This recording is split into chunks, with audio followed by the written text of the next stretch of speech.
считаю, сколько раз ко мне подошли познакомиться в моем родном городе. Только за один день в эко-знакомствах у меня больше 5 матчей и около 3 диалогов. Мне было интересно проверить, реально ли вообще познакомиться на улице с кем-то. Спойлер, случилось то, что я и ожидала. Я ездила в бассейн, я гуляла в ТЦ, я гуляла просто по улице, по паркам. При этом выглядела я как обычно 10 из 10, но ко мне не подошел познакомиться буквально никто. Ни намеков, ни подкатов, ни попыток. Ну, как бы вывод напрашивается сам собой. А сколько раз к вам подходили знакомиться на улице? Да просто уже, как говорится, дорогуша, пора привыкать, да и все, что она удивляется. Это уже сейчас нормальная тенденция, а немного кто кричат, что не подходят.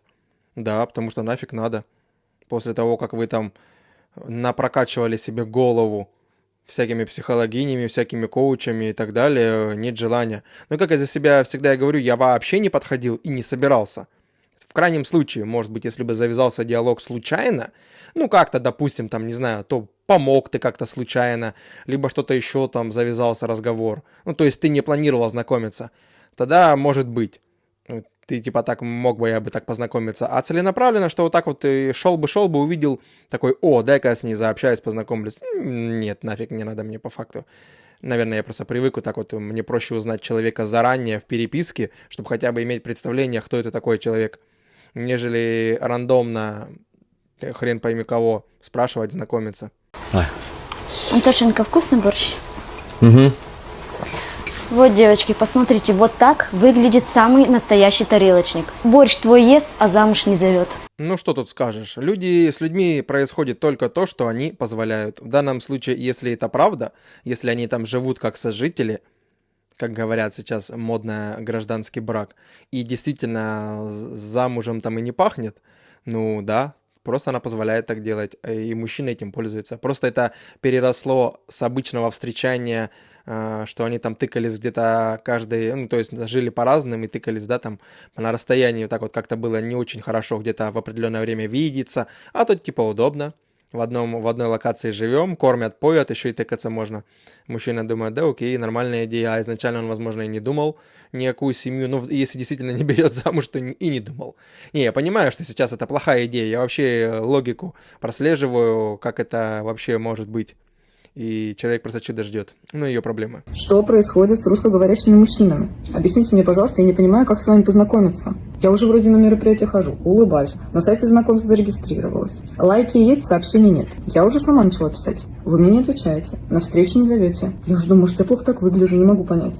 Я отчаялась, перешла на иностранцев. Тут, пожалуйста, тебе лайки, звонки, комментарии, свидания. Но я не хочу, понимаете, говорить дома на английском языке. Я люблю русских мужиков. Я всю жизнь мечтала построить отношения с мужчиной нашей ментальности. Россия, Украина, Беларусь. Мужчины из этих стран. Пожалуйста, объясните мне, что я делаю не так. Как найти к вам подход? Пожалуйста, посоветуйте. Очень не хочется иностранцев, честно. Ну, блин, такова реальность. Что ж поделаешь? Ничего не поделаешь. Потому что более прозревают, понимают. Но либо она просто себя так ведет, что на нее просто смотрят, думают, блин, ну, наверное, какая-то неадекватная, проработанная. Может, что-нибудь у нее еще в анкете такое написано. И они думают, нафиг.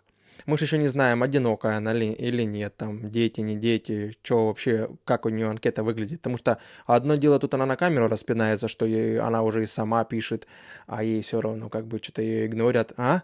Сразу, да? То есть мужчины, мы же чувствуем то же самое, что мы предпринимаем попытки, как-то пишем, нас игнорят, либо нам односложно отвечают, что, ну, прям чувствуется, что человек не заинтересован в диалоге. Зачем тогда лайк ставил, непонятно, но они чаще всего, если у них спросить, они скажут, да просто. Ну, вот просто, вот я свайпаю, разминаю большой палец, лайк, дизлайк ставлю. И все, то есть это ничего не значит.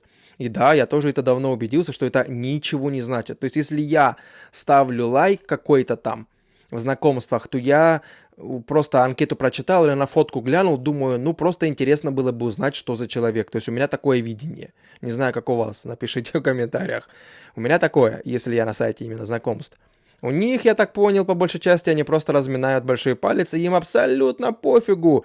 То есть даже вот она тебя лайкнула, допустим, ты там что-то типа в ответ, открылся у вас диалог, ты пишешь, и она вообще тебе не отвечает.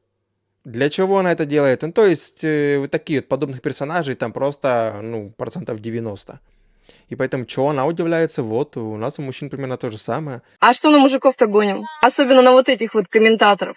Вы поймите, что в их мире это единственный способ с вами соприкоснуться. Ущербным быть легко, а вот подойти в жизни и сделать женщине комплимент – это страшно. Поэтому я считаю, что лучше их жалеть. Ну ладно, ладно, как говорится, живи в своем мирке выдуманном, да-да-да, тоже о том, что, ну, что у нее такое вот мнение о мужчинах, что вот, они вот... я заметил, да, это тоже популярная фигня, ой, да ты ущербный, что ты там пишешь, там, ну, если я вижу, как в комментариях где-нибудь там начинается срач там под каким-нибудь постом, то обычно они такую фигню пишут. Ну, это типа вот надо же как-то отмазаться, и они чувствуют себя, как будто бы это какое-то превосходство, на самом деле нет. Ну, выражает каждый свое мнение, да и все. И при чем тут в жизни подойти, сделать комплимент? Никто не боится этого сделать, просто нафиг никому не надо туда и все. Девки 3 дня встречаются. Я уже на шее сижу. Ведьма!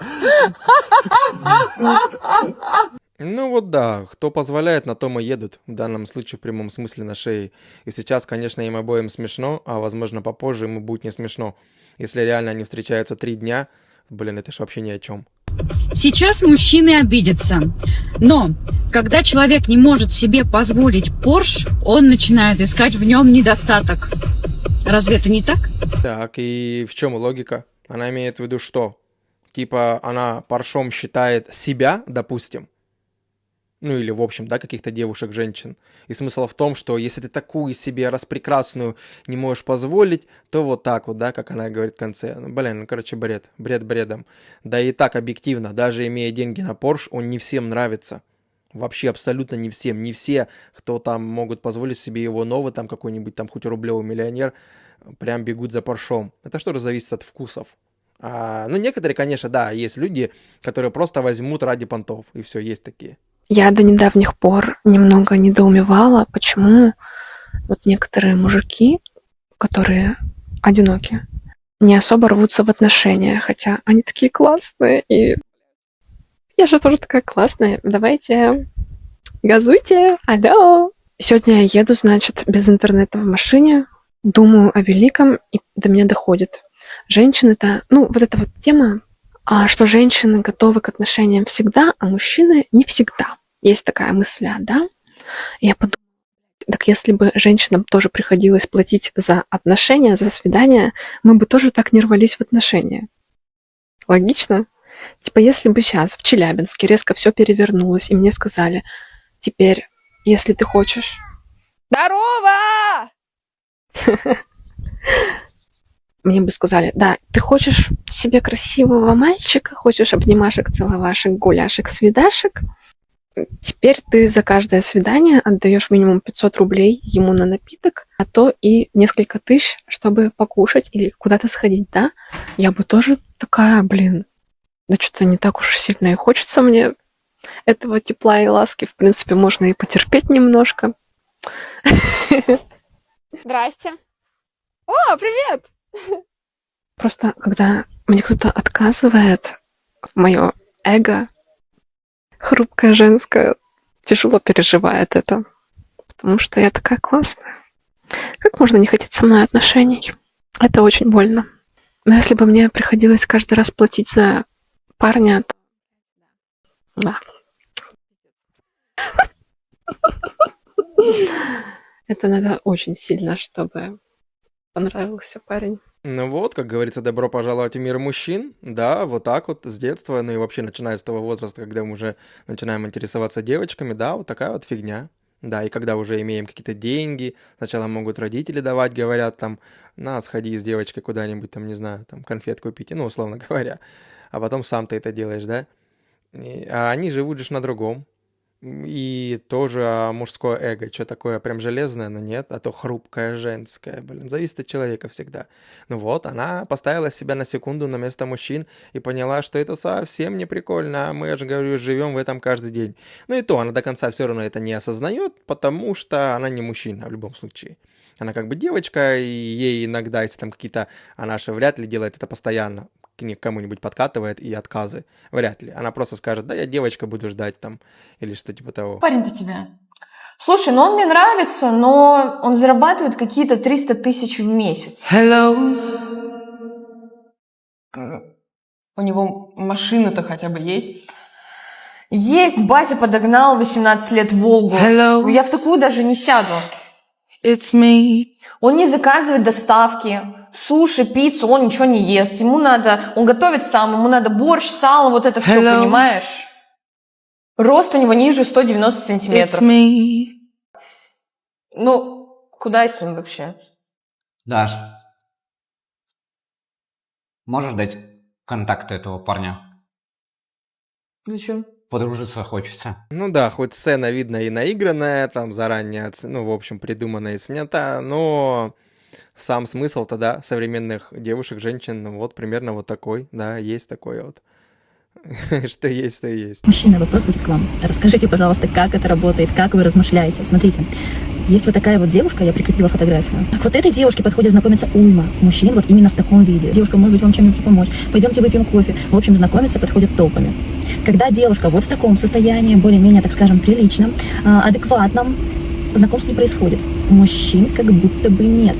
Как бы они смотрят, но не подходит. В чем вопрос? Почему? Просто очень интересно, как у вас работает ваша мужская логика. Да, уже же говорили об этом сотню, тысячу раз. Просто тут фишка в том, что в таком более домашнем, скажем так, или одежде, или внешний вид, это более, кажется, психологически безопасный вариант подходить и даже там просто помочь что-то там по-человечески.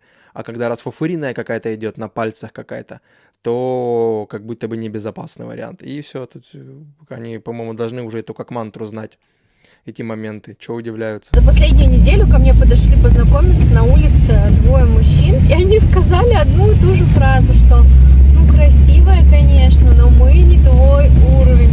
Вот мне интересно, как понять, кто твой уровень? Мне вот всегда была важна душа человека, качество, потому что понятно, что ну как бы человек может быть богат, но у него внутри может быть пусто. Богатыми бывают по-разному.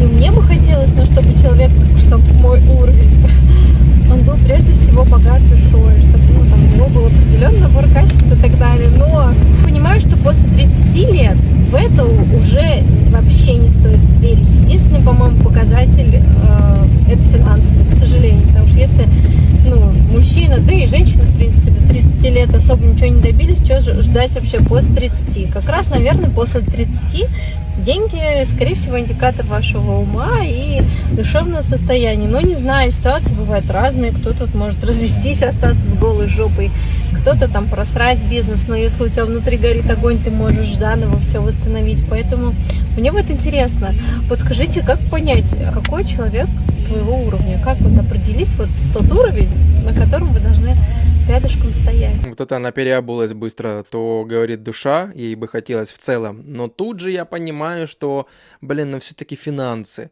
Так, блин, если ты будешь искать только финансы, да, они важны, как я говорю, базовые вот эти вот какие-то минимальные потребности, мы про роскошь не говорим. Но если только думать там о миллионерах, ну, душевного, это только в сериалах бабских можно найти душевного миллионера, который переоделся в простого работягу и выискивает доярку себе, чтобы вот попроще была. И любила его за душу, а не за миллионы. Но это только сериалы для них вот наклепали, и все. В жизни такое, сомневаюсь, что существует. Может быть, очень-очень 1 на 1000 или на сколько там, на миллион. Я не знаю, или на миллиард, даже не знаю такую статистику. Существует ли реально такое. Но... А так, да, нифига это никакой не показатель, что там в 30 лет, как они обычно там, если у тебя машина, если у тебя квартира или что-то еще. Да мало ли действительно, как у тебя жизнь сложилась, мало ли. Что у тебя, да и как было. Одно дело, когда сидит человек вообще ничего не хочет там, за какие-то там, не знаю, условную определенную ЗП сидит, и дальше, ну, ему комфортно, это его зона комфорта, он не хочет дальше ничего делать, а другое, кто-то там рвется, все мы люди разные, вообще от человека зависит, короче, а так, что там мнение, а то, опять же, мнение своего человека, оно у всех, у нас абсолютно, если спросить каждого, что для тебя свой человек в отношениях, все вот выстроят людей, что мужчин, что женщин, они же скажут плюс-минус разное. Да, там где-то будет пересекаться что-то, может быть, похожее.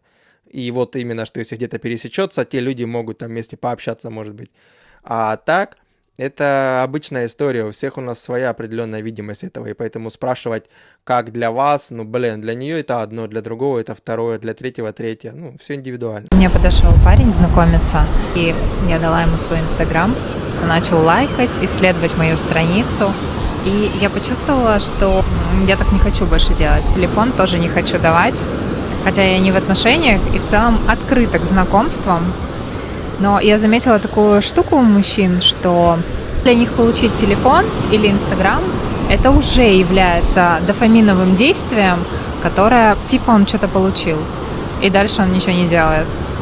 Поэтому я думаю, что я бы сразу задавала вопрос перед тем, как дать свой телефон. А какие у тебя intentions? Какие намерения? Знаете, как раньше, типа папа должен был спрашивать, насколько серьезные намерения у тебя в сторону дочери? Теперь я буду таким папой, видимо, сама себе. Так а откуда знать, какие у тебя намерения? Ну да, это тоже дофаминчик немножко, если взял хотя бы номер телефона или Инстаграм, и тебя там не отшили грубо, ну, скорее всего, я думаю, для мужчины это будет, да, уже какая-то маленькая, не то что победа, но приятно. Лучше, чем ничего. И потом уже он, да, решает, там, надо ему дальше оно или нет. А опять же, ты же все равно человека не знаешь. Ну, ты увидел его в реале, дали тебе, и ты ушел, ты знать не знаешь. Но она имеет в виду, что все, ты должен, не то что должен или обязан, типа она имеет в виду дальнейшее развитие, там, пригласил бы куда-нибудь. Ну, а ты что сидишь? Ну, типа, что инициатива должна быть от мужчины. Если вот он хочет, все, добьется. Так, блин, так может ты не хочешь. Но я знаю, что у женщин, у девушек есть такая тема в психике, что даже если изначально ты им особо не нравился, то если ты будешь какими-то там вот такими действиями показывать, что она для тебя пипец как важна и самая прекрасная на данный момент на земле для тебя, там, ну вот ты за ней там бегаешь, уделяешь внимание, не знаю, звонишь, пишешь постоянно, ну такие вот, как они вот это вот любят, то типа все, точно, это мой герой, и они автоматически тоже могут проявиться чувствами, даже если изначально ты там и внешне и как-то особо не нравился. Ну, то есть не так, что прям совсем ты ее отвергала, если она там дала номер телефона или что-то типа того, но якобы, да, окей, значит, уже не отвергаешь с первого взгляда, или там, ну, короче, нафиг их.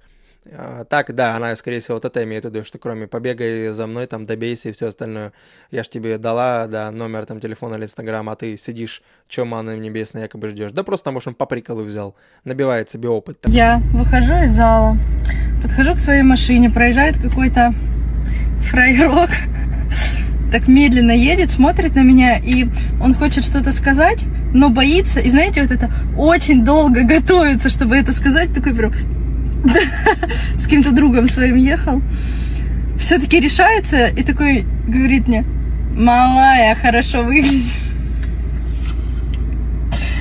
Не буду говорить, что я ему ответила, но больше он так никому не скажет никогда. А с чего такая уверенность, что никому он больше так не скажет? Ну, он просто галочку поставит неадекватно и поедет дальше.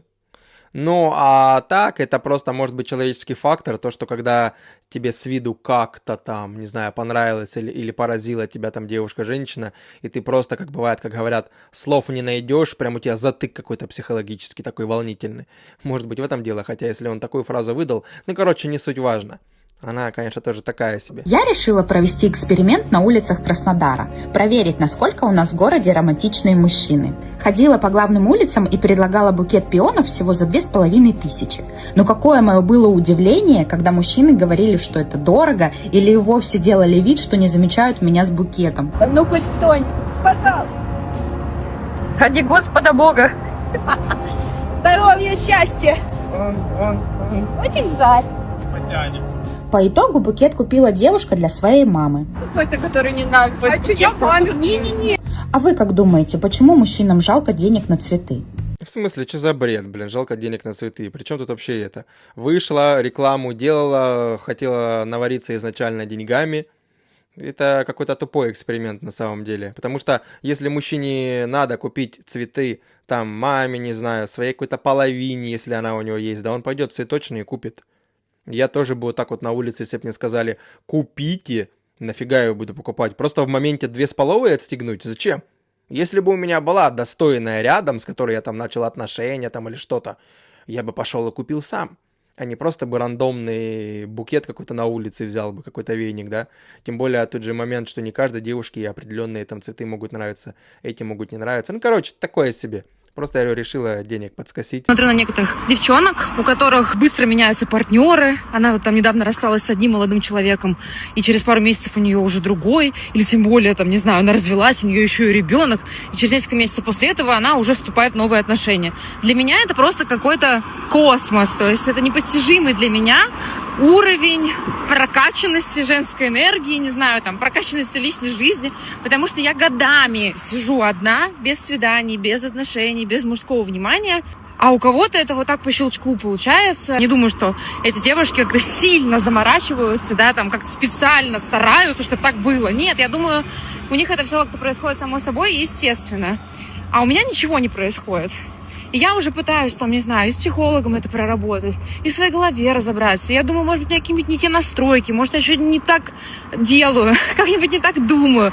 Одновременно с этим, конечно же, терапия учит тебе принимать тот факт, что с тобой все так, и вообще всеми все окей, и в тебе нет ничего неправильного. Но когда вот так получается, что я как будто в каком-то пузыре невидимом, что меня не видят мужчины. Не знаю, есть ли кто-нибудь в такой же ситуации, как я, потому что иногда мне кажется, что я одна такая в мире, какая-то поломанная женщина. Но я догадываюсь, что, конечно, я не одна такая.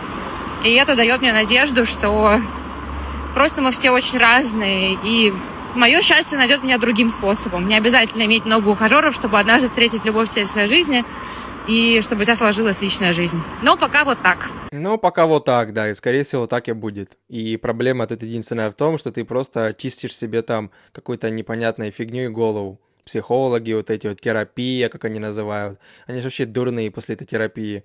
Не знаю. Ну, хотя у меня есть одна знакомая, которая любит с психологом пообщаться. Ну, да, и у нее там заморочек в голове просто ужас. Она вот действительно, вот сегодня она такая, а через месяц она просто тебе уже какую-нибудь фигню другую может выдать. То есть буквально как будто бы немножко поменялась. Не то, что прям кардинально она поменялась. Такая вроде бы и осталась, но вот такие вот мысли туповатые же всякие могут у нее после всяких этих терапий, проработки. Я там нашла себя, я там осознала себя, я поняла. Там. Вот эти вот их базовая эта фигня после, наверное, терапии. Ну вот так и тут. Проблема скорее в этом. Ну и плюс она, может, себя так ведет, что не хотят с ней вообще взаимодействовать мужчины. Девушка, давайте познакомимся. Я не знакомлюсь. Почему?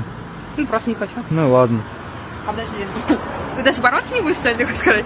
Так, а ну-ка, отмена. Ты даже бороться не будешь? За что бороться? Как за что?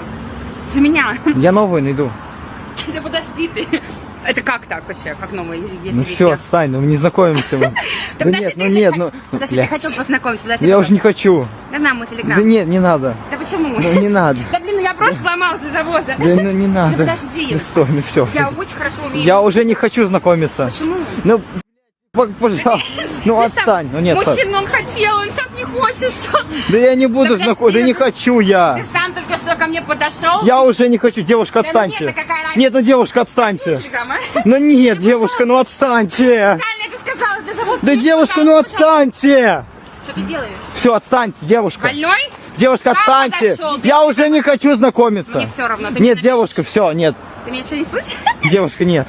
Давай по-хорошему. Все, нет, девушка. Давай по-хорошему.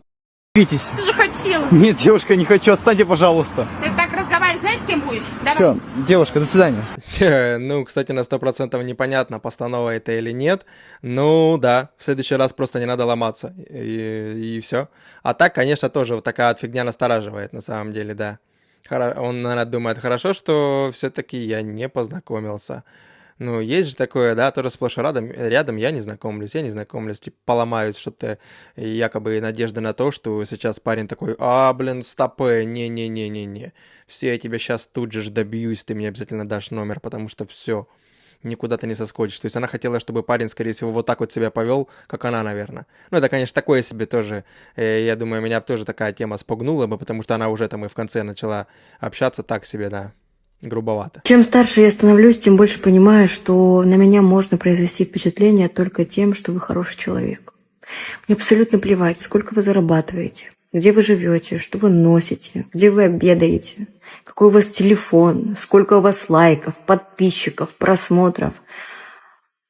Просто будьте честными. Не подставляйте людей, берегите друг друга, имейте крепкие отношения и не сознавайтесь. Вот тогда мы с вами сойдемся. А все остальное — это пыль, которая рано или поздно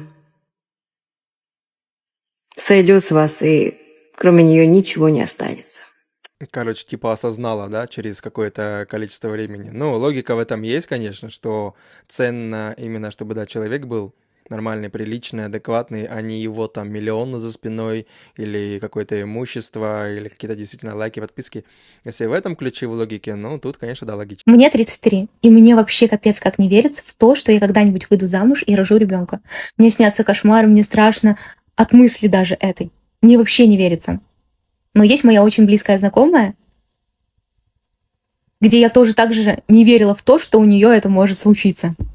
Тоже не верилась, что она выйдет замуж либо родит ребенка. И она мне звонит. Ксюш, я родила. Не Ксюш, я беременна, а Ксюш, я родила. Просто она никому ничего не говорила. Я вообще ее не видела животом. Мега скрывалась. Но также я не верила, что она выйдет замуж. И она вышла замуж. Ей 31. У меня шок в шоке, честно. Интересно, как подруга скрывала беременность, особенно на 9-м месяце, либо редко так виделись, но не суть. Ну, что, верь, надейся, и все будет. Страшно там, не страшно. Да, первый раз всегда страшно. Встречалась ли бы ты с парнем, который зарабатывает 100 тысяч в месяц? Ну да. Вообще без проблем. Нет никаких проблем. Есть ли какой-то потолок, либо наоборот, как сказать, ниже плинтуса, который заработок? Ну, желательно не ниже нуля. Ну, как бы, просто работать и все. Встречались ли бы с парнем, который зарабатывает 80 тысяч в месяц? 80 тысяч в месяц? Да. Все, хорошо. А если 60 тысяч? Да, на самом деле это не зависит. Все, поняла. Главное, что человек был хороший. Да, на самом деле, реально не важно. Так, встречались бы вы с парнем, который зарабатывает 100 тысяч? Что с парнем? Зарабатывает 100 тысяч. Общалась ли я? Да, общались бы вы? Я вас умоляю, я сейчас с ним общаюсь. Все, хорошо. Ну вот, небольшое количество, да, адекватных вроде бы, говорят, действительно вроде бы адекватно, что не прям деньги им, прям не миллионы им важны, ну просто чтобы ходил на работу, зарабатывал, да. Определенное количество денег на базовые потребности как минимум, то есть не лежал на диване с пивком там, и она обходила, допустим, на работу одна. Ну, то есть понятно, что как-то хотя бы двигаться на базовом уровне. Ну вот, есть же такие, есть. Сейчас появилась очень неприятная и грустная тенденция. Женщины, которые не смогли выстроить отношения, их брак распался, начинают пропагандировать, что мы все должны уйти из семьи. Мы все должны быть независимыми. Мужчины, они вообще ни для чего не нужны, от них одни проблемы и беды. Вот я на это все смотрю, и ведь действительно же молодые девушки могут к этому прислушиваться. Но давайте будем честны друг с другом. Если мы дружим, мы подстраиваемся под этого человека, мы пытаемся его понять, мы миримся в конце концов с его недостатками. А когда речь идет об отношениях мужчины и женщины, о сложных каких-то бытовых условиях, как вы думаете, что все время должно быть легко?